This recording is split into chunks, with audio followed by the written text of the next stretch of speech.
Hello guys, get ready because in this video I'm going to show you how to fix smart lock not working in Narzo 80x.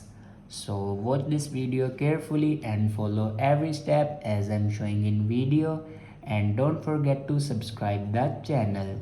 So let's start the video. First of all, open settings. In settings, scroll down and here you can see the option apps. Now click on apps and then click on app management. Now scroll down and here you can see the option Google Play Services. Now click on it and then click on storage usage.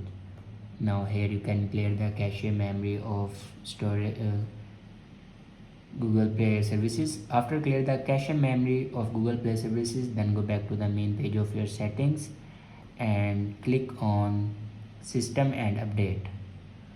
On top you can see the option software update. Now click on it and here you can check your latest version will be updated or not. If it doesn't update to latest version, then update it to latest version. After update a latest version, then go back and click on backup and reset, and then click on reset phone. Now click on reset all settings. Now here enter your password to reset all your settings. After reset all the settings, your problem will be fixed. I hope this video is helpful for you. Thanks for watching.